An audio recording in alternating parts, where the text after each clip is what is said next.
Is the cask strength Powers Johns Lane whiskey a definite upgrade, or is it just another whiskey? Let's find out in this week's review.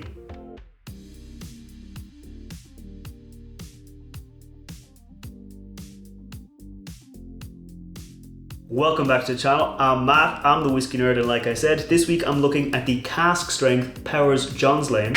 So let me get it into the glass and I'll tell you a little bit more about it. Now, this is a whiskey which should be familiar to a lot of fans of Irish whiskey. The Powers Johns Lane, it was released 12 years ago and it was a very, very well received whiskey. I think it won Whiskey of the year it was released on the Jim Murray's Whiskey Bible. Very good whiskey. It's 12 years old, comes in at 46%, so it's a bit higher than like the other pot still whiskies from Middleton Distillery, like the Redbreast or the Green Spot. If you're not familiar, pot still whiskey is the style of whiskey. It's unique to Ireland.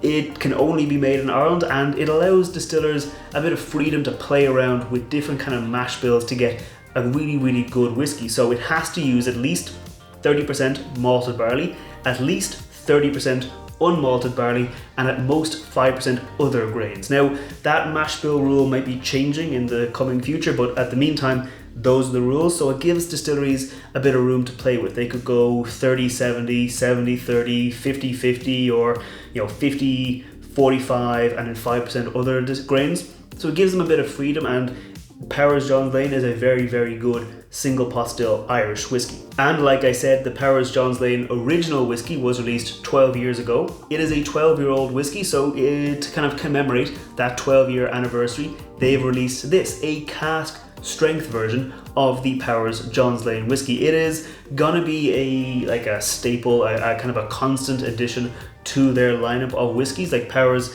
has the kind of three normals, the gold label, the Johns Lane, the three swallow. They've also got now a rye whiskey and this, the cask strength Johns Lane whiskey. It might be not available where you are yet, or it might be sold out because it was just released a couple of weeks ago, but it will be a constant addition, so if you keep your eyes out on the shelf, you will find it eventually. Like I said, this is cask strength and it comes in at 57.8% alcohol by volume, so that's pretty high, especially by Irish standards, especially by pot still whiskey standards, because pot still whiskey can be quite dense and oily and spicy. So even at 40%, it can deliver a lot of flavor. So this coming in here at 57.8, which is almost 116 proof in American terms, that's pretty heavy, pretty hot, and should give a whole lot of flavor. Like I said, it does come in at 12 years old. They don't say on the bottle what it was aged in, but the original, the kind of normal Powers Johns Lane,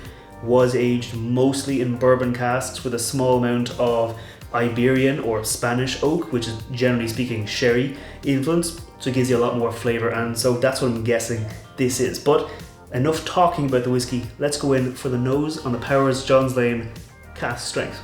Cheers.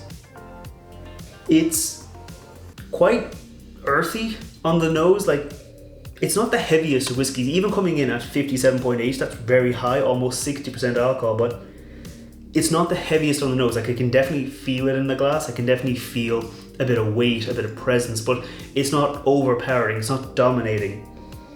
There's almost like a tobacco or leather, those kind of dark, deep, kind of earthy, oaky kind of notes you get in some whiskeys, those are definitely here on the cask strength.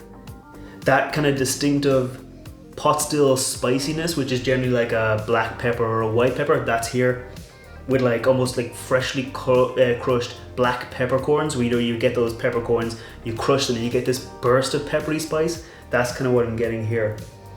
But there's also I wouldn't say exactly toffee.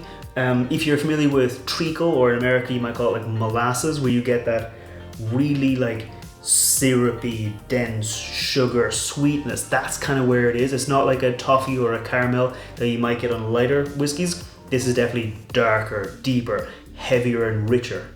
As I brought it up there, I got a little flash of green apple almost. Now it's not the strongest note, it's just as I brought it up, I got a little bit of green apple, so there's a little bit of fruitiness there, definitely.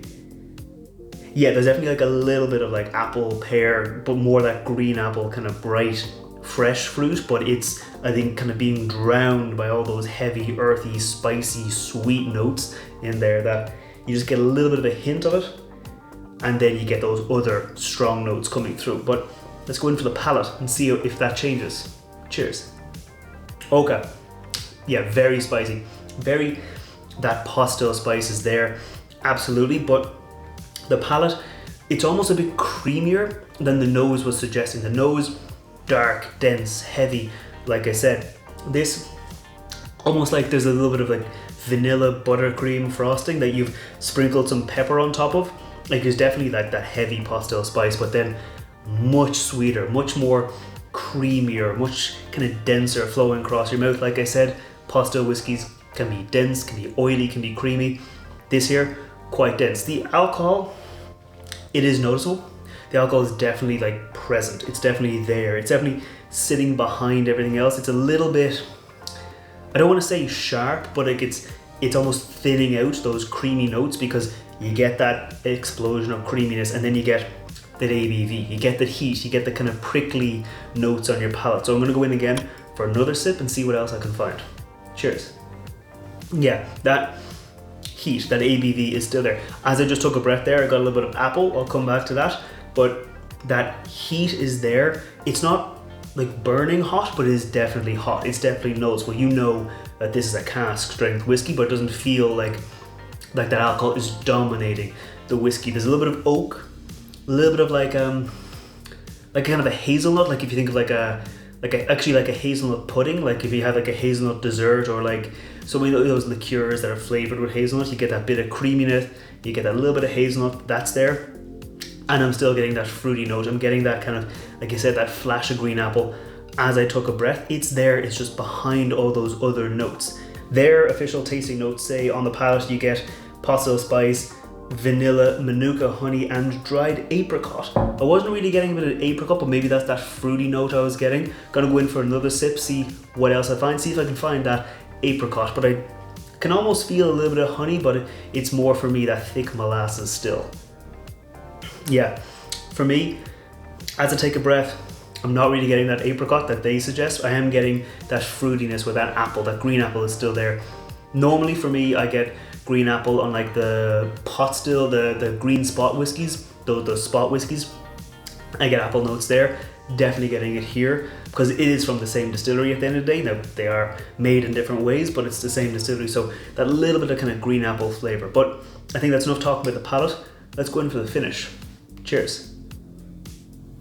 Okay, so on the finish, so as you take a sip, you get that sweetness, you get that dense kind of flavor.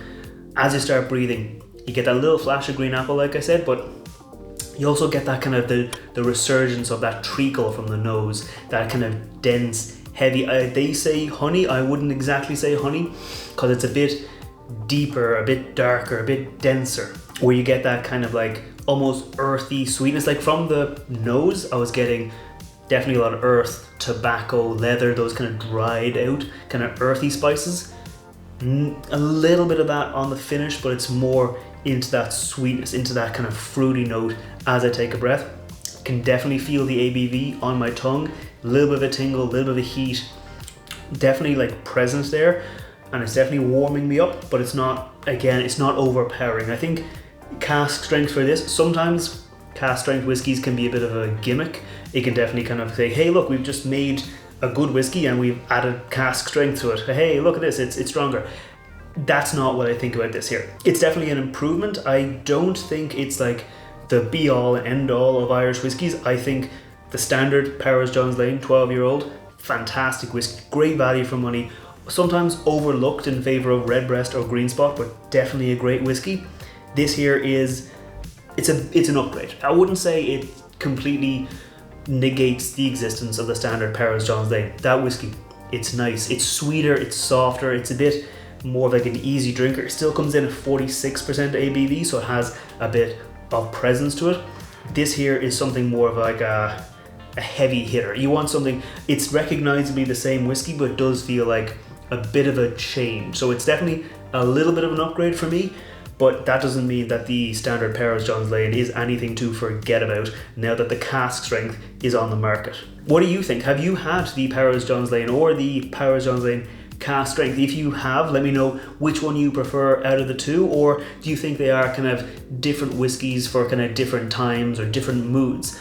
I put out whiskey reviews every Wednesday where I focus on Irish whiskey, but sometimes I review other whiskies as well. I put out cocktail recipes on Fridays featuring whiskey, so if you want to see more like that, scroll down, hit that thumbs up button, hit that subscribe button, and while you're there, let me know what kind of whiskies you'd like to see me review in future. But until next time, I'm definitely going to enjoy this, and I will see you next time.